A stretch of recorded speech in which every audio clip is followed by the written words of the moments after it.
trail and ultra people. Welcome to another episode of Koopcast. I'm your host today, Stephanie Howe. Jason Koop is still off, out and about, and AJW and I are continuing our takeover. We are both really enjoying this process, so hopefully you enjoy hearing from us as well. Today, I'm joined by a really good friend of mine and amazing trail ultra runner, human rights activist, and advocate for women in sport, Stephanie Case. Stephanie really needs no introduction, as she's been at the top of podiums in many of the big, tough, mountain, long, crazy hard races. Most recently, she finished second place at Hardrock, and she's done races including the Tor de Glaciers, which is the 440 kilometer version of the Tor de Glaciers, which she's completed twice, and along with the Barkley Marathons, two-time participant, and many other big ultra races.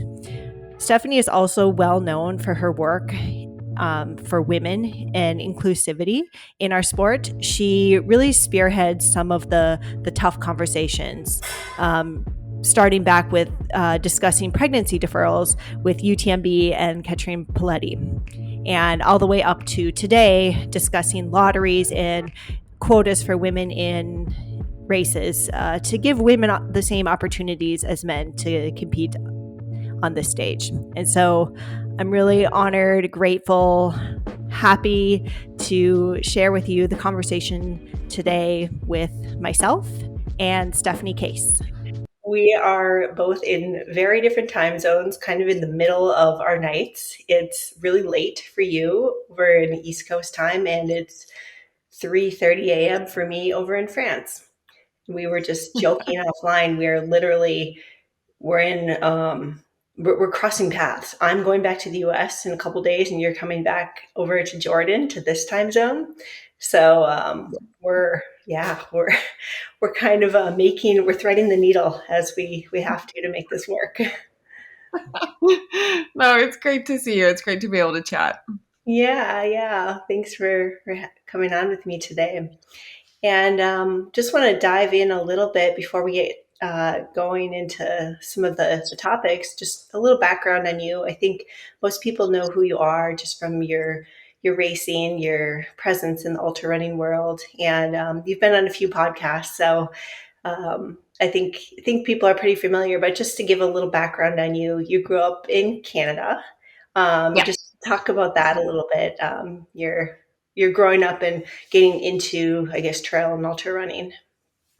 Sure. So I grew up in Canada, pretty, I'd say just a pretty privileged, normal life. Unlike the crazy life I'm leading right now. But I didn't grow up as an athlete. I didn't grow up as anyone who was particularly sporty. I mean, talking to you who've, been involved in sports for so long, for the majority of your whole life, for me, it came quite late. I didn't really discover trail running or ultra running until probably my mid 20s when I was in law school.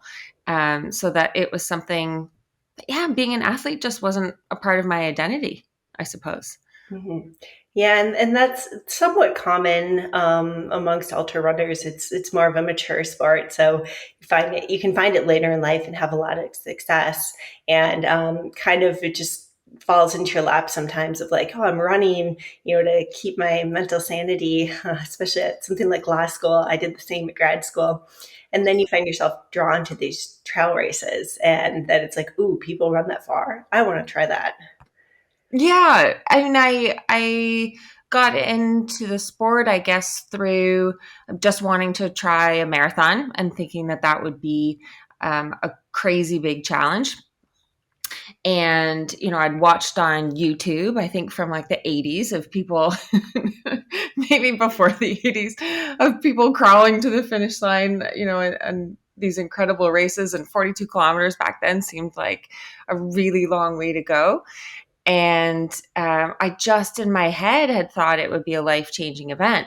And so when when it was a hard event, but not a life changing one, that's when I started to look at what else was out there. Mm-hmm. And started just exploring the outdoors more. I went and climbed Kilimanjaro.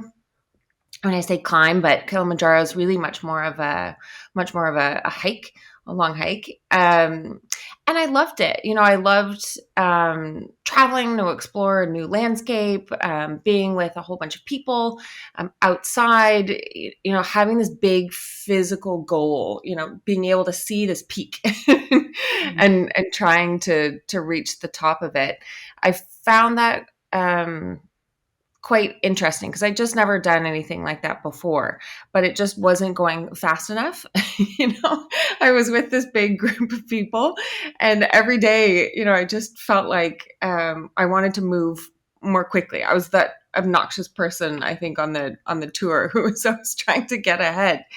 And so, yeah, it was after that when I started thinking, okay, is there some way, and I'd never heard of ultras before, but I was like, is there some way we can combine the race part of the marathon with the challenge of climbing Kilimanjaro? And so I started getting into trail and ultra running through the multi-day race format. And so there was a 250K self-supported foot race like Marathon des Sables, but it was the Racing the Planet series. And I just signed up for that one night after a little bit too much wine. I had I tried to convince a bunch of people to join me, and no one joined me. And I just threw down my credit card at 2 a.m.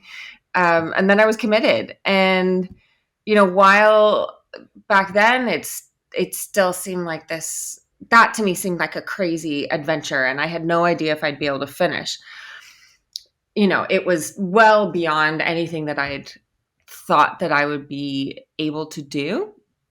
But at the same time, I looked at who had run these races before, and I looked at who was signed up for the one that I'd signed up for. And I'm going to be honest, it was a lot of, middle-aged men, and not particularly fit middle-aged men. And I thought, well, if they've got the confidence to sign up and if they've been able to finish these races, there's no reason why I shouldn't be able to. And I went into it just really hoping to finish. And my sister had told me, I remember before I left, like, oh, don't worry. If you can't finish, we love you anyway. Just try your best. It was meant to be very encouraging, but I don't think she thought that this was in my wheelhouse. And then day one, there had been a bunch of mudslides in Vietnam. And so we were supposed to do a marathon each day and then a double on day 5. And because of the mudslides, we had to do 100K off the bat on day 1 when our packs were the heaviest. And I'd never run that far. I'd never done more than 50K in training before. And I ended up second overall that day, first female, because there weren't that many females. And, that was the first time when I just remember looking at my watch and seeing it clock past 50, then clock past 60 and 70 and 80. And it was this feeling like, holy crap, look at what my body is doing. And, it gave me this sense that there's so much more that we're capable of. And who knows if they're able to run 100K or 200K or more until you actually do it. I mean, it really does sound, even to this day, it sounds ludicrous what we do. But yeah, that's kind of how I stumbled into it. And then, I'll be damned if I have to run another road marathon again after that. But yeah, it's you kind of nailed it. With ultras are such a life-changing event, and the distance it's far, and you can't replicate that in training. So a marathon, it's tough, and it's a really hard race. But when you're training for it, you can do training runs up 20, 25 miles. So it's like, okay, I can reasonably see how I can finish this. But when you step on the line for 100K, 100-mile, 200 kilometers, that's a long ways. And it's like, wow, that's like double or triple or quadruple what I've ever run before. And it's daunting. But then, like you said, you start thinking about, well, other people can do it. So I wonder if I can do it. And it's totally a journey. There's things that are going to happen and you learn a lot about yourself. And that's part of what draws so many of us to ultra running. I've been doing a lot of reflection on why I race, and that's part of it. It's not about results so much, and it's not about like time and pace. And I mean, sure, you can look at that stuff, but at the end of the day, it just kind of matters like committing to something, working through it, working hard, and getting to the finish line because it feels so good. So that's Yeah. a pretty good intro into trail and ultra running, and 100K right off the bat. That's a big day. Yeah, I just remembered finishing and my brain was blown. I thought like, whoa, if I can do this, what else can I do? And my whole ultra journey, I think like many of us has been trying to answer that question. What else can I do? What more is there? Speed has never really intrigued me. Maybe because I'm not good at it, but I'm just really curious and motivated by that question of how far. And people will sometimes ask me, when I did Tor de Glaciers last year, it's a 450K nonstop race, and they say, how do you train for that kind of thing? And my answer is often like, you can't. You can train up to a certain distance, but at some point, you just have to be willing to, you know, jump off that cliff and be willing to dive into this, huge void of ultras where it's really unknown. It's unknown what's going to happen to your body. It's unknown what the weather's going to be like. It's unknown if your mind's going to hold up. And just having the courage to really be willing to fall flat on your face in the face of something so crazy, that's what ultras are really about. None of it makes sense. Yeah, totally. And it's you said you aren't fast, but you've had some very impressive results in some of these bigger races, with the most recent one being your second place finish at Hardrock, which it is incredible. That this is the same sport, right? Like running is running, and you can have such a there's like marathon running and track running, trail running, and shorter stuff and longer stuff. And it's, this is really I guess, a niche of the sport where um, problem solving and other things like adversity and just how you approach and troubleshoot and are comfortable with just what you said, like jumping in to the unknown and just going for it, can really make you successful in this sport. So I think that's pretty cool. I mean, yeah, Hard Rock was honestly, it was a bit of a fluke. And I did get second, but I don't know how many hours, like half a day behind Courtney, which is absolutely amazing. I mean, I just loved seeing what this woman could do on the trails. But, when I happen to do well, I still see most of those occasions as flukes because again, I know that I'm not as strong as other women out there, and I'm not as fast. What I am good at is, puking and rallying. I am good at being able to move on 0 calories while dry heaving. These are things that, that I can do because I'm, in some ways, the way that my life is and my work is, it's just complete chaos all of the time. And I'm used to being undertrained. And so, when all of that kind of comes and hits at me, I'm expecting it. I'm expecting things to blow up.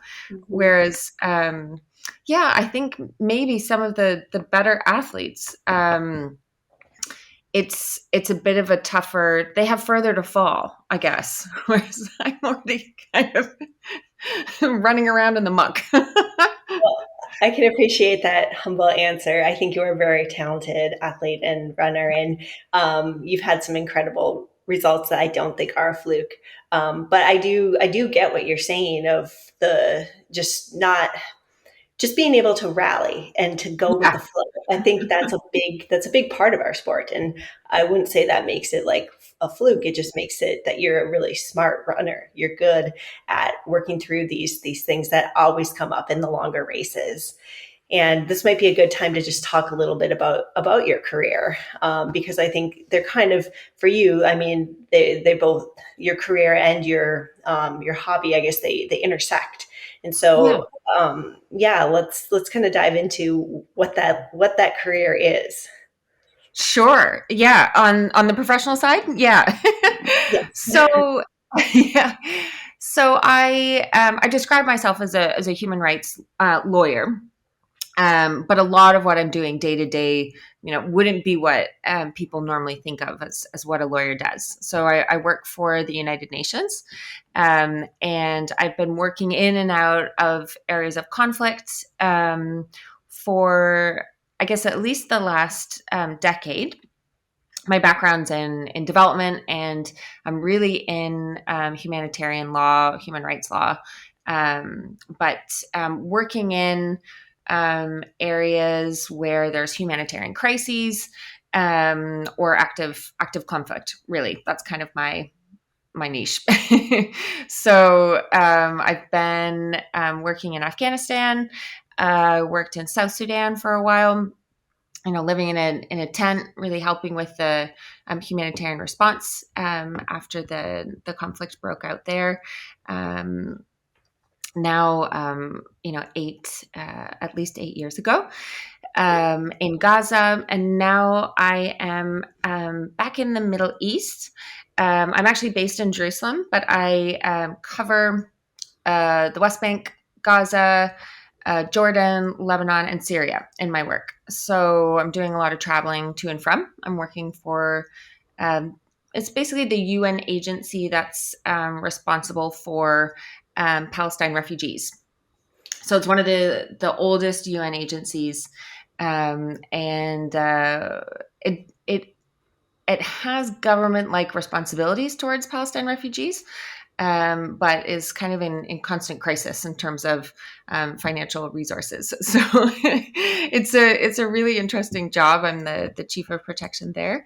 Um, and yeah, I love it. I love my work. Every day I I wake up knowing that what I'm doing or what I'm trying to do fits into a certain place in the world. I started off my career in corporate law doing mergers and acquisitions. That that wasn't something that I was planning on doing, for a lifetime. Um, but I think for me, it was really important to kind of follow what I thought my calling was, because I just, in my heart knew that there was some place for me in the professional world, and it wasn't in Canada. It wasn't, in New York doing mergers and acquisitions. It was somewhere abroad, and probably in some tough places. And so I just followed that. I followed that call, and this is where it's led me. Yeah, and it's I've heard you talk about your work, and it's incredible, and I look up to you for so many reasons, and that's one really big reason, because what the work you do is so meaningful. I mean, it's so important. It's so hard. I mean, you kind of like glazed over a little bit of like, oh, I've worked in Afghanistan, but you've worked in crisis zones. Your work is like, to me, scary at times, and the training you've done to do on the side is like, to me, incredible and sometimes crazy, of just running laps when you can. And I think of, the work that a lot of us do, including myself, of like, helping people. Like, I help people better their nutrition. That's great and it feels good, but that's on a totally different level. You're helping people who have been persecuted, who are dealing with, like, their basic life needs. And I think that's a pretty incredible career. And I mean, what draws you to do that? Because I know your work is really, it's stressful, like from a lot of different angles. It's hard on you. I worry about you sometimes when you're over there, but I know it's something that you love so much. Yeah, I feel like everyone has their own place in this world, whether it's advising people on their nutrition, which is important and valid, or whether it's being a parent, or, my sister, she's an epidemiologist. My brother does CGI, special effects for movies. I don't know how to describe it in a more technical way. He works on computers and does spinning bullets and things and explosions. All of these jobs are important and fulfilling a certain purpose. And this just happens to be mine.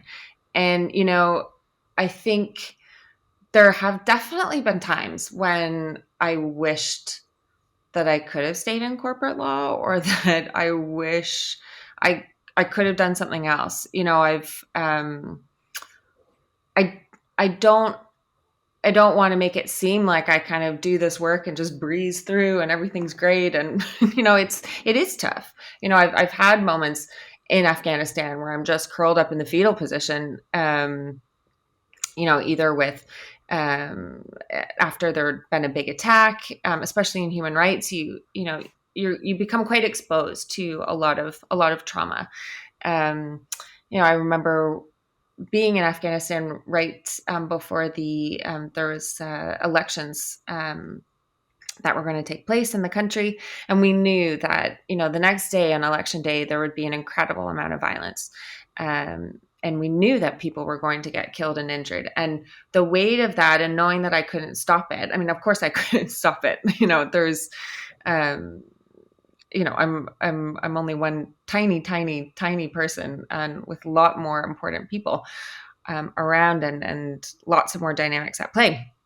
But still, knowing that this was going to happen, it just paralyzed me. And I just thought, why am I trying to do some good in the midst of such an incredibly negative, environment, negative force. And, you have these existential moments in this kind of work where you think, am I making any difference? Is there any point in this? And I always just come back to, that just that deep seated knowledge that this is what I'm supposed to be doing.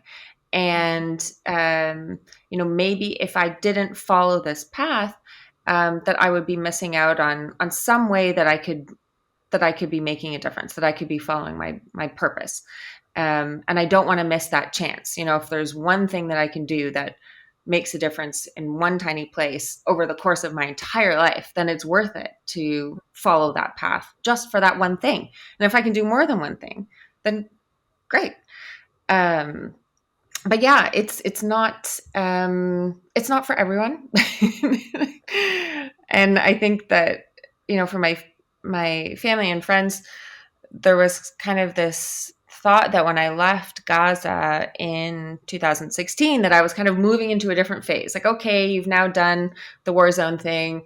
You've done the living in a tent thing. Now you've moved to Geneva and you're going to live a normal life, meet someone, settle down. And that a few years later, I've moved back to Afghanistan. And, it's been this realization process more for the people in my life rather than me, that this is my life. This isn't a phase. This is what I'm going to be doing and what I will continue to be doing for as long as I'm me, I think. Mm-hmm.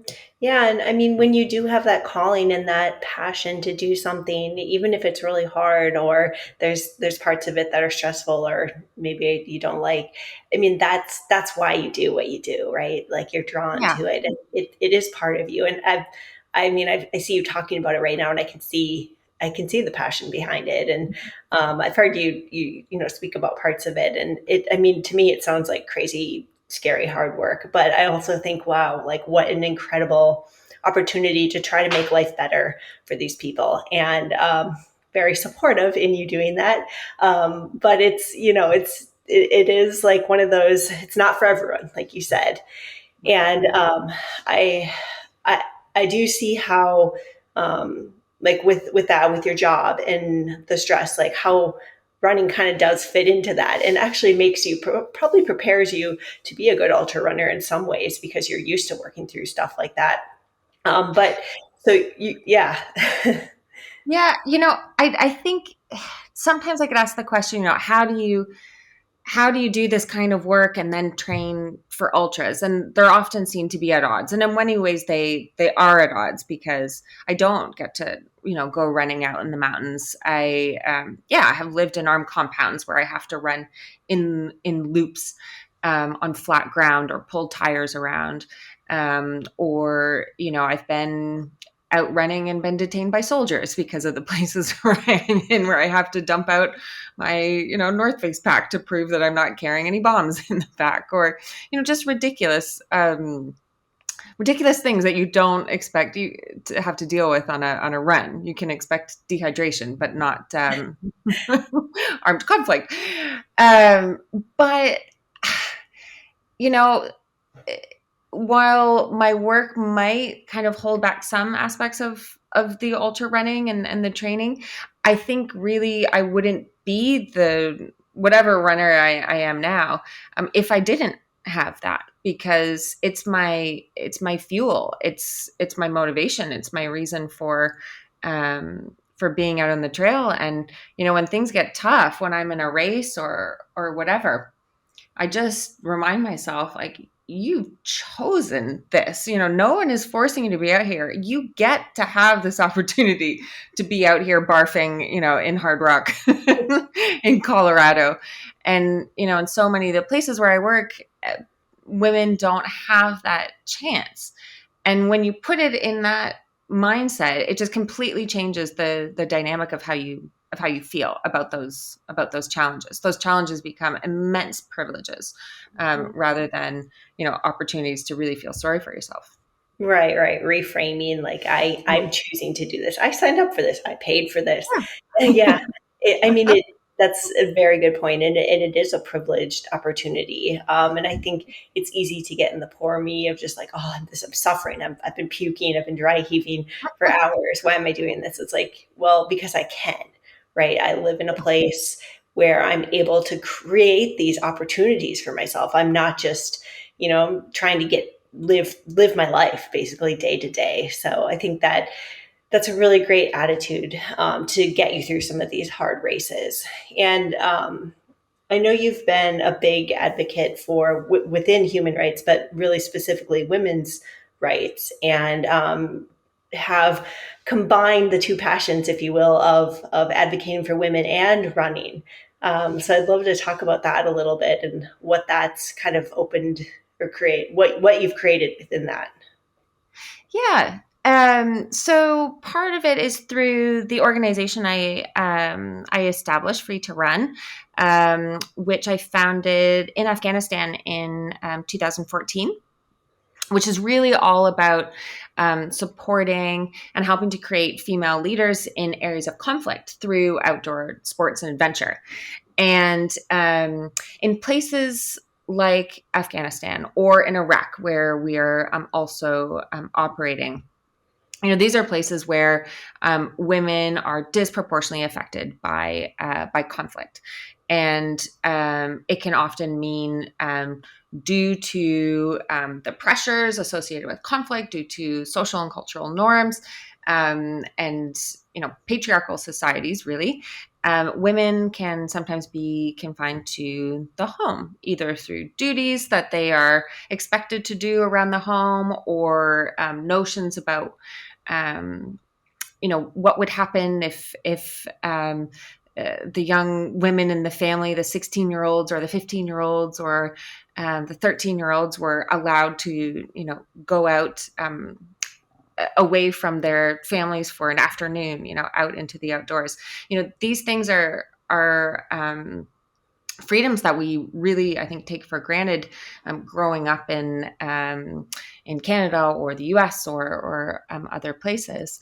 But in Afghanistan and Iraq, it's a massive issue. And when you don't have women, visible in public spaces and outdoor spaces, that it erases a whole group of people from society and changes your views about, what the role of women in broader life. And so, by actually finding safe ways for women to be able to boldly engage in the outdoors through running. We're trying to drive social change and how women are viewed and what they are capable of doing, not just in sports, but in society, in work, in education, in politics, a whole range of things. And so, my passion for that in the areas where I've worked, it still bleeds over into the more let's say the more vanilla, the more mundane environments that we tend to run in. I still see gender equality issues in the races that you and I compete in, and it's important to me that we continue to call those out. I've talked with people that said, our sport is so welcoming, it's so open. Everyone's allowed, everyone's welcome, everyone's on the same footing. All you need to do is put on your running shoes and show up. And it's just not the case. That's the perspective. If you are, I think, in the white majority, which trail running still is, or particularly if you're a man. And I'm speaking bluntly about this, and I'm sure people will disagree with me. But trail running and ultra running and the outdoors, it's not the inclusive place that some people portray it to be. And you just need to talk to people who don't look like me, who will provide that answer. I can't purport to speak on their behalf, but I can, speak at least on the gender side of things. And that's where my passion really is. Yeah, and I totally agree. Ultra running is really a homogenous group of people, and sure, there's opportunities, but it's not equal opportunities. And I'd love to kind of dive into that too, because I think it is starting to change, but very slowly. And I mean, even within our careers as runners, I mean, I've seen changes, but it's still like moving at snail's pace. My first year running UTMB, I think it was 2015, 2016, I was eighth. And I didn't know that they only did top 5 women. So I went to the award ceremony and I was just like, oh, okay, top 10 men, but only top 5 women. And that blew my mind, because that's such a big race. It's like the race, right? It's one of the leaders in our sport. And they're still not recognizing women the same as men. And I know on paper, sometimes it seems like there's equal representation, but it's never the same. And we can dive deep into this, but let's start with races. And I'd love to hear what you've seen, because you've raced all over the world and you've been in a lot of big races, and some of them maybe do a better job than others. But what does it feel like being, I guess, a competitor in a field that to me is dominated by men? Yeah, I think even in the most inclusive environments that I felt, there's still a difference. I've certainly experienced instances where male competitors think they're being encouraging, but really being, quite patronizing, giving me tips before we're about to go up a big climb. Some might say, "Oh, that's so kind," but really, it depends on what kind of interaction you're actually having. It's in the framework of this idea that you're not capable of doing what I'm capable, so let me provide you some advice and help you. And then, of course, I just pass them as we're going up the climb.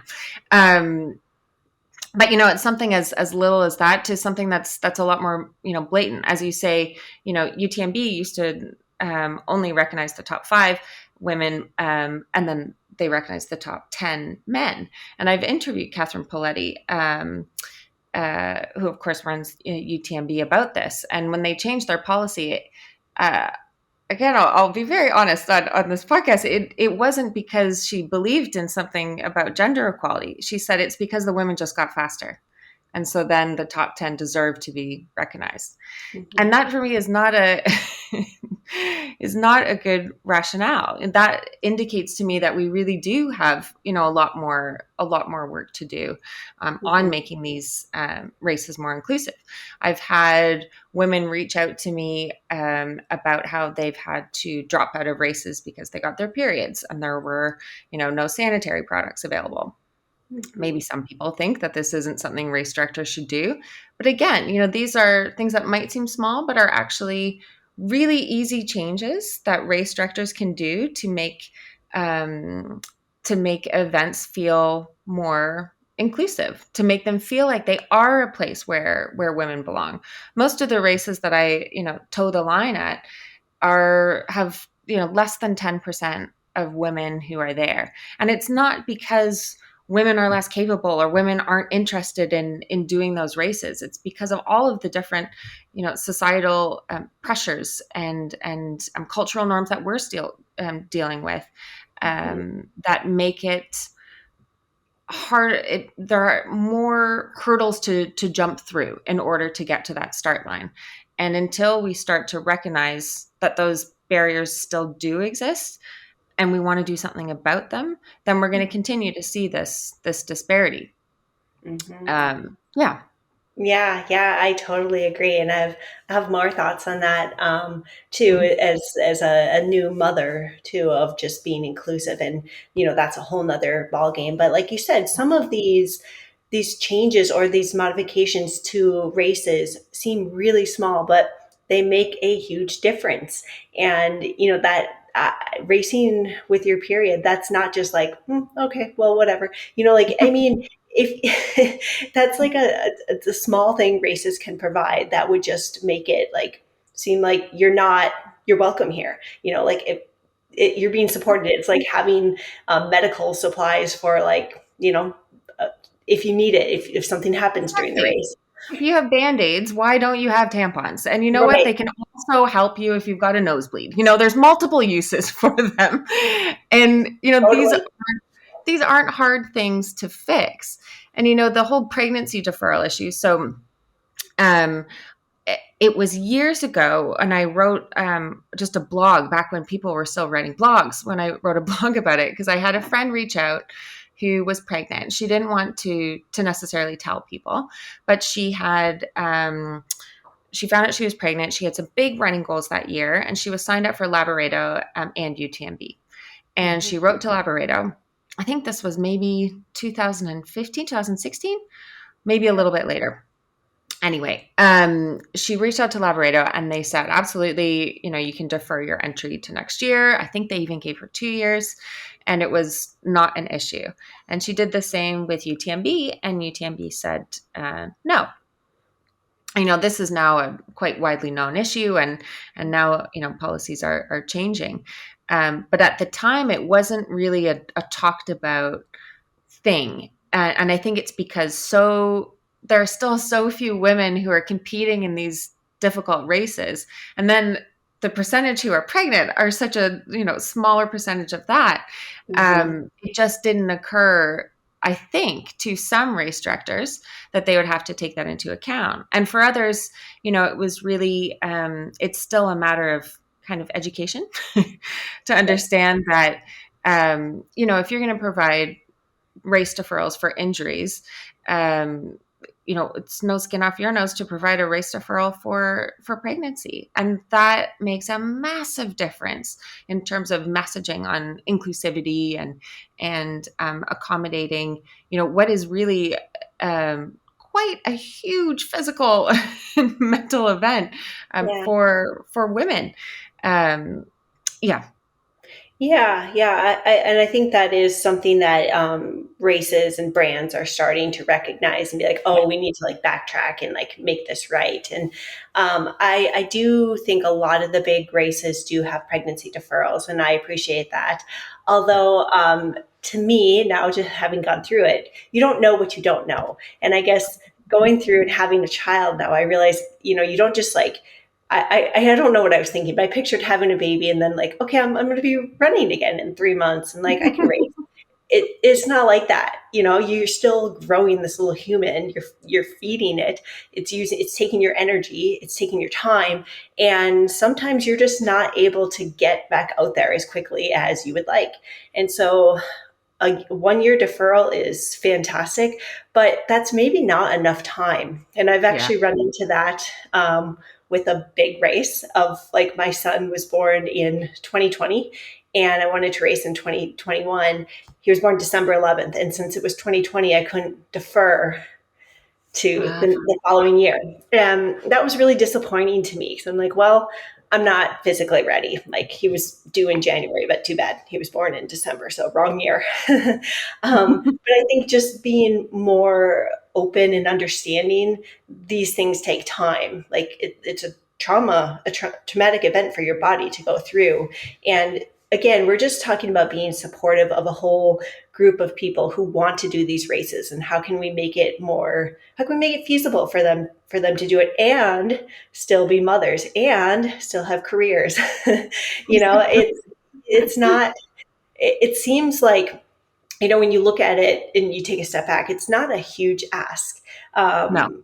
But it's something that's just been really slow to gather traction. So yeah, that's something that I think is good to talk about, because a lot of people shy away from it. And I think in terms of like races, like, it's good to call them out. And in terms of like brands and sponsors, like, having a pregnancy clause in a contract is so important, I think. And that's something that I encourage all women athletes that work with different brands to just, like, hey, talk to them about it. Make sure you have a pregnancy clause in there. If you don't, it's time to have a conversation, because that, 2022, that should be something that's at least brought up, or at least somewhat included in there. And then, what does that pregnancy clause look like? Because I'm learning that sometimes on paper it sounds good, but then it's like, well, I actually don't feel that supported, because there's a lot of things you don't realize that you need, or that would help you to get back to running postpartum. So there's still a lot of room for growth, but it's a good thing to talk about. Yeah, and I think it's good that we are talking about it more, and that we have seen some changes and in these big races. But that doesn't mean that there isn't more that we need to keep doing and keep pushing. So it's good for you to raise these things as well, and also to be more vocal that you don't just bounce back after having a baby. I think the expectations are sometimes a bit crazy because. It is I've never given birth, but it certainly looks like a traumatic event to me. Totally. And I've talked about this a little bit on other podcasts, but it's great when there's women who can bounce back quickly. I mean, that's fantastic, but that's not usually the story. And I think we need to be careful about um, highlighting those stories, because then it makes the mother who can't do those things feel inadequate. And if you can't, that is okay. Your primary job is to, like, take care of this little human that you just created. And Exactly. that may mean your body isn't ready to run 20 miles yet. And that is okay. So I think being a little sensitive to that too is important. And talking about it, and talking about not just the good things, like the hard things. I mean, I'm almost 2 years postpartum. My son is going to be 2, which is crazy. And I'm still not to where I was before. No. I mean, I'm running, but yeah, I'm still, like, there's still some funky things going on. And I mean, I think I've had a relatively easy recovery. So it just takes time, and everybody's different. And again, Yeah. it's good to talk about. Um, yeah. Yeah, definitely. Well, I support you. I think your running's amazing. Thank you. Thank you. You can beat me into the ground on your worst day. So Whatever. Yeah, I'm excited to spend some miles, share some trail miles with you when we are both in the same yeah, geographic location, hopefully soon. definitely. Um, so something that I wanted to ask you about, and you opened up about this just recently, but you went through your own trauma this summer when you had a miscarriage, and kind of like, again, something that's not really talked about. And yeah, I feel like my heart feels for you so much. And for whatever you're comfortable talking about, I'd love to Yeah. just kind of go through that and how you're dealing with it now. Yeah, no, thanks. I haven't talked about it publicly yet. I mean, I did do a post on Instagram because I thought it was important to get this out there. But it was important for me to talk about with you today,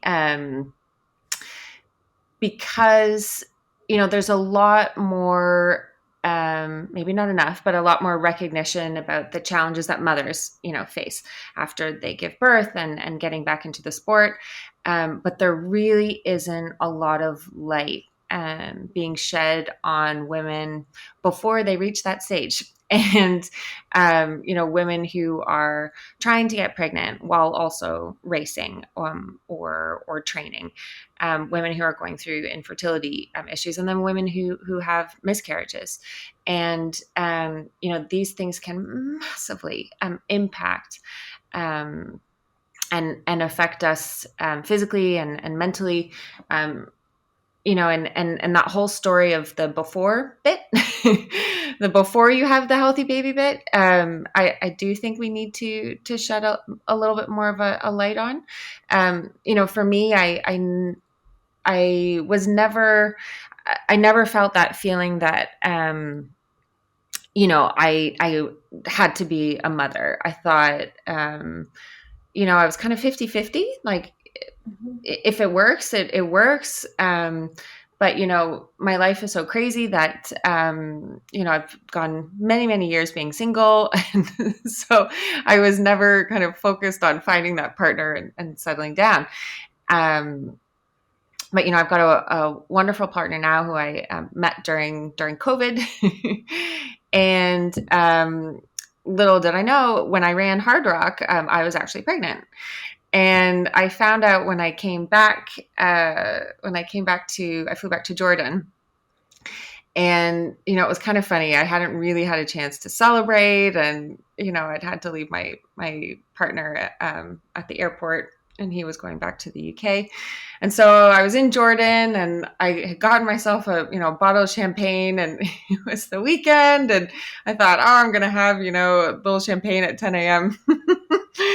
to celebrate just by myself. And I don't know what it was, but I had one glass, and then I thought, and I took a pregnancy test, and I was absolutely floored to find out I was pregnant. And then I really wished that I'd, had more champagne before I found out, because once you can't really do a lot with that. And it changed everything, in that one moment when I knew that there was this tiny little, at the time it was a poppy seed, the size of a poppy seed. When I knew that I was pregnant, it just changed everything. And I was so excited to be pregnant. I was so excited to, I thought about this whole new life ahead, of this little poppy seed. And, how that would change my life and my partner's life. And I was all in. And, all of my scans were okay. I'm 40, so I was having a lot of scans. And then we had a heartbeat, and I thought that the chances of miscarriage were, dropped, so dramatically once you have a heartbeat, that I thought I was in the clear. And then I went for a week and was working in Gaza, and came out and had another scan, and then there was no longer a heartbeat. And it floored me. And miscarriages are so common amongst women, but because we don't talk about them, because there's so much shame around them, you really have no idea that you're not alone when that happens. And it doesn't necessarily make it better to know that other women have gone through this. It doesn't. But I had some doctors say to me like, oh, we see this every day. This is super common. I was like, well, this is my first Yeah. and this is a traumatic event for me. And I could feel myself feeling shame around it. I hadn't told people at work that I was pregnant. I hadn't told my friends that I was pregnant. So then how do you tell them that you're no longer pregnant? And, it was a whole, I didn't know how to navigate it. And the only thing that I could come up with was like, I actually just need to I wasn't public about being pregnant, but I want to be public about no longer being pregnant.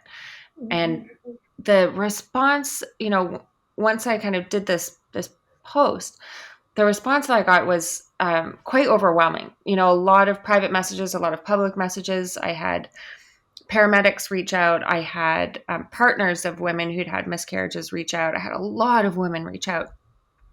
And, women that I'm friends with, that I'm acquaintances with, that I'm close to, who I just had no idea what they had been through because they'd never said anything.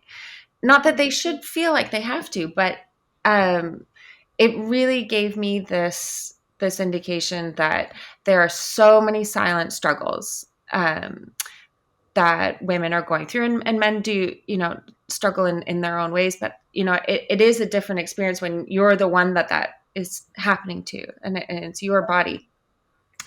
And the struggles that I think women face in a very silent and invisible way. There's a lot of pain with that. I have friends who are very accomplished ultra runners who are trying to get pregnant, who can't get pregnant. And I had a friend say to me like, oh, I'm so sorry for what you're going through. I've never made it to, that far. And I just thought, oh my God, me feeling like I'm such a huge failure by having a miscarriage. She's looking at me as a success because I've had the chance to get pregnant. And, every time she puts on her shoes and goes out running, even though it doesn't necessarily make logical sense, she's worried that, she's impacting her ability to get pregnant. And for me, now having had a miscarriage, and now, being in this awful space of suddenly now at the age of 40, desperately wanting to be pregnant again, for the first time in 15 years, I don't want to plan any big running adventures because it is like admitting ahead of time that I'm going to be unsuccessful at getting pregnant. And I know that doesn't necessarily make a lot of sense, maybe to some people, but, my whole identity and my whole life has revolved around, race lotteries, running adventures. I plan the whole next year based on what is my running goal. And now I suddenly don't have that motivation because I just want to be pregnant. And I am running so little right now. And it's this massive conflict of like, how do I continue to do this thing that I love with this other thing? And, it's new for me, but I know there are so many women that have been dealing with this, for years. And I just wanted to kind of shed a little bit of light on that. Yeah. Thank you so much. I know that it's heart-wrenching and it's hard to talk about. And like you said, it's so common, like 1 in 4 pregnancies end in miscarriage. And, you probably know several people who have had miscarriages and they've just never talked about it. And it does change everything when you find out you're pregnant and you hear that heartbeat. You're connected to this little poppy seed, and, mourning a life that you never got to meet, that's like part of you. That's a level of grief that I can't even imagine. And like you said, there's a lot of shame in this. And I think that's another important thing to just make aware of. Like, it is never a mother's fault. And I know that's something that has come up and does come up to women who are athletes of like, well, you shouldn't have been running. And that's so not true. it's not anything that you do. You have zero control from the moment you get pregnant of like how this human grows inside of you. And I think that's an important thing to bring up as well, that it's traumatic, and there's a lot of grief, and like supporting women during this time rather than trying to tell them it's their fault for this happening is, I think, like a step we really need to take and understand, because it is, again, it's so common, and not that that makes it better, but it just makes you feel not so alone. Yeah. And, I certainly experienced some of that blame, from people who were very well meaning. They didn't mean to cause harm, but, questions like, oh gosh, well, I mean, these races that you do, that they're just too much. Your work is too stressful. Did you know that you were pregnant when you were running Hardrock? None of these things had anything to do with my miscarriage. But the questions alone, it just puts it back on the women, and it's it, it was a level of pressure that I don't think I've experienced in anything else. And yeah, especially when you're going through such a traumatic event, you're feeling badly enough. You don't need, that extra bit on top of it. Mm.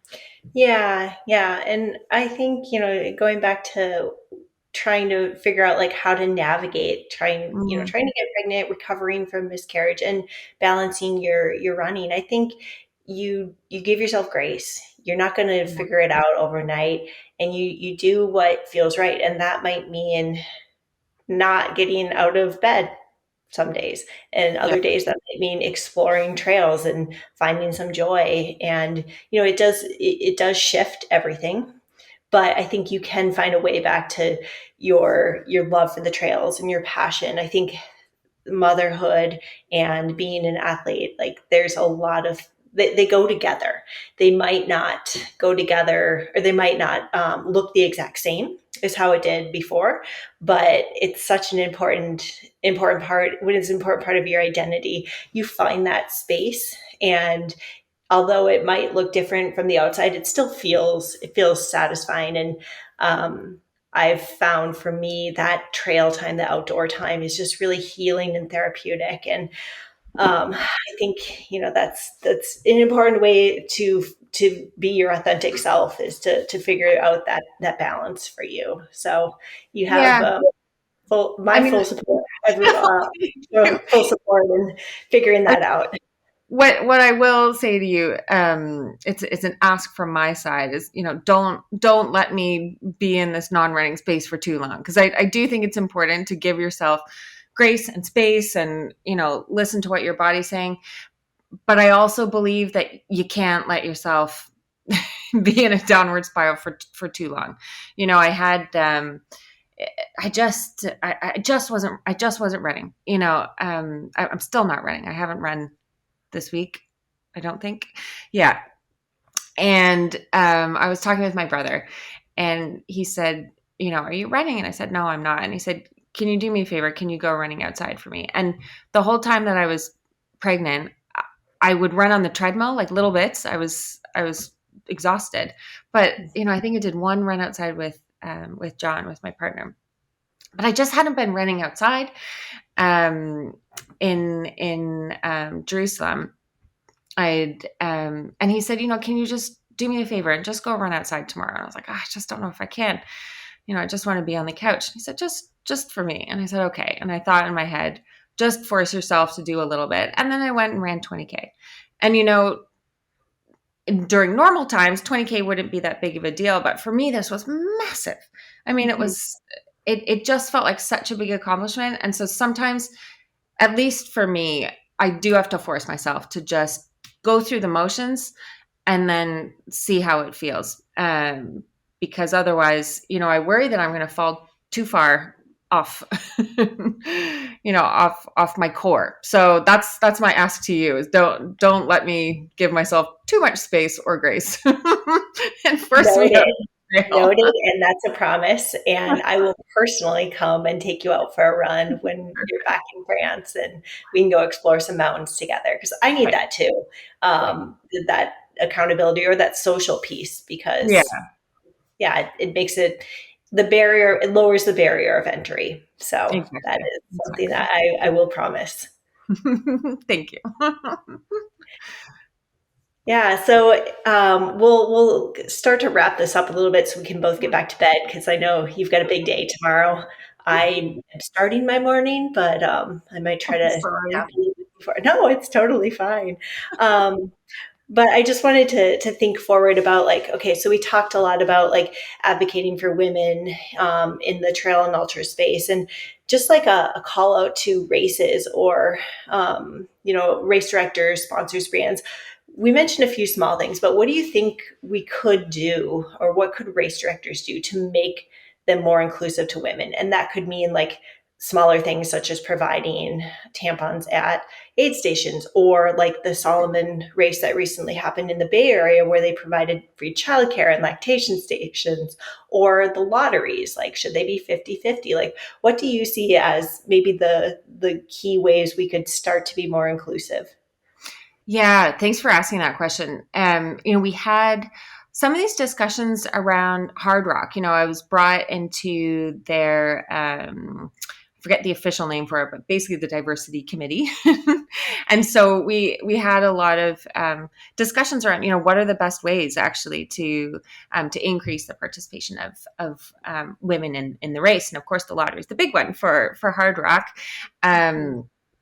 I think things like having childcare or lactation stations at races, um, those aren't necessarily going to hit at the main issues. The main, a lot of mothers in discussions around Hardrock said, that's fine, but when I go to a race, I'm actually quite happy to have a weekend to myself away from my kids.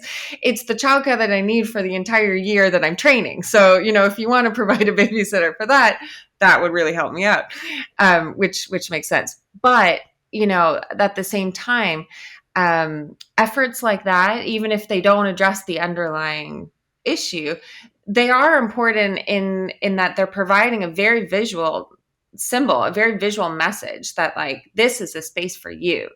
We are thinking about some aspects that affect you differently than the men, and so I think that they can have an effect to help increase the participation of women who wouldn't even need to take advantage of any of those aspects.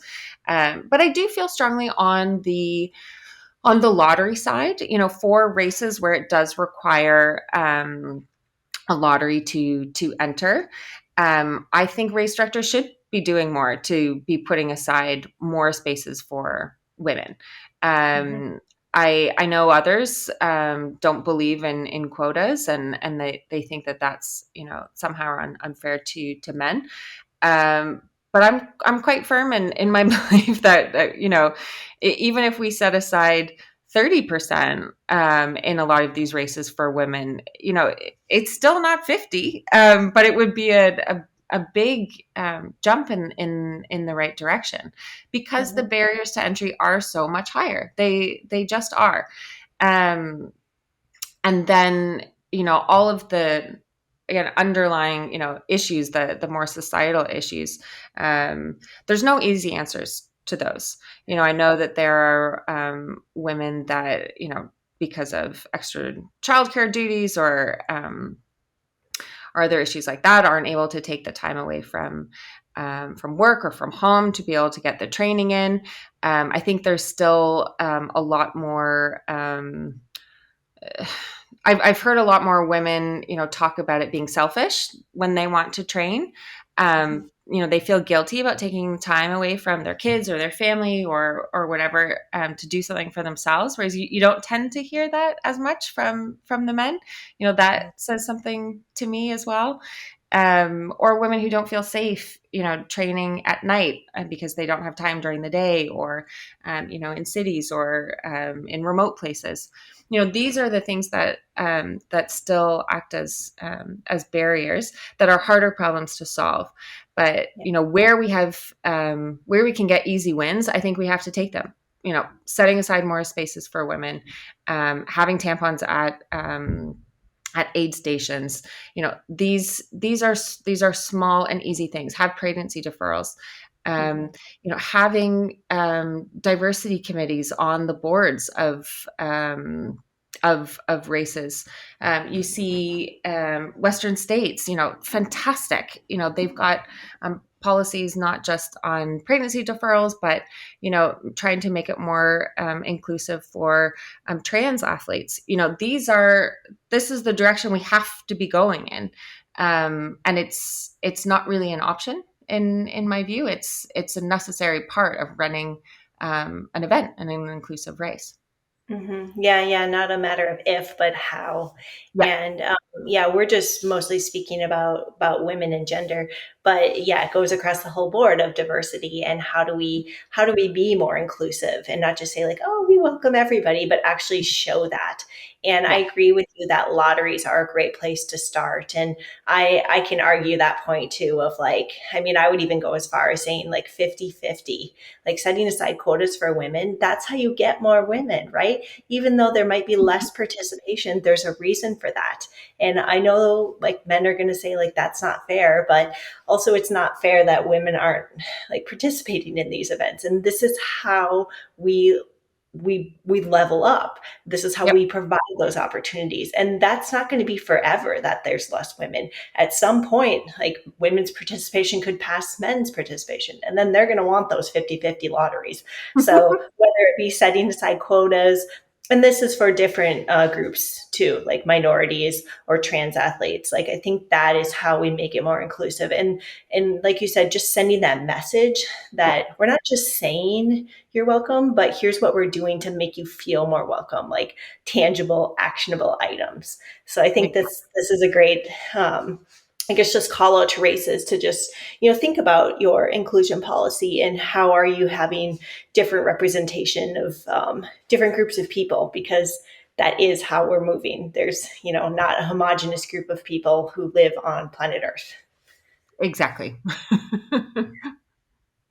And maybe with that, this is a good place to wrap. So, any other comments or things you want to chat about?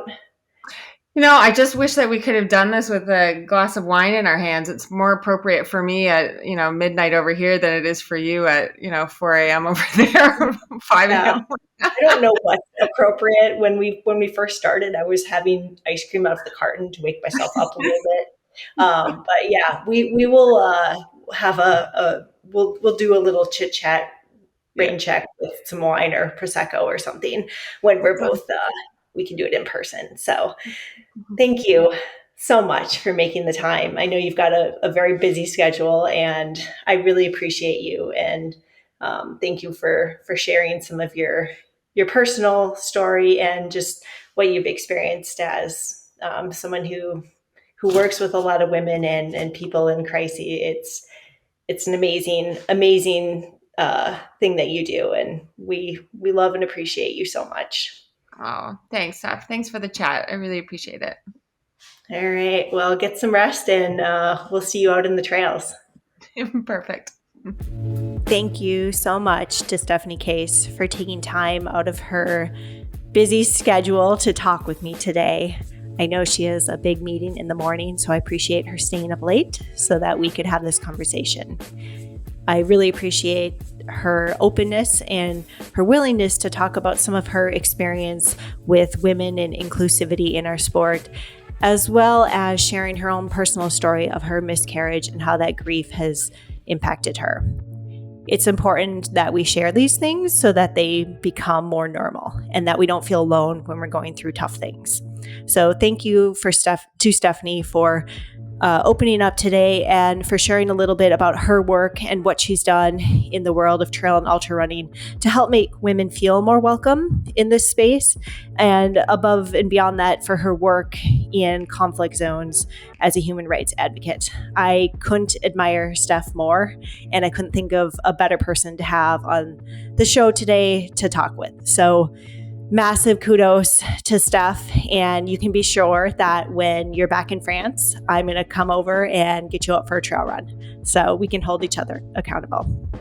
Thank you so much for tuning in. I'll link in the show notes to Steph's Instagram account, which is the Ultra Runner Girl, as well as her organization Free to Run, which is the nonprofit that helps get women in conflict zones out to run. So thank you so much, and see you out on the trails.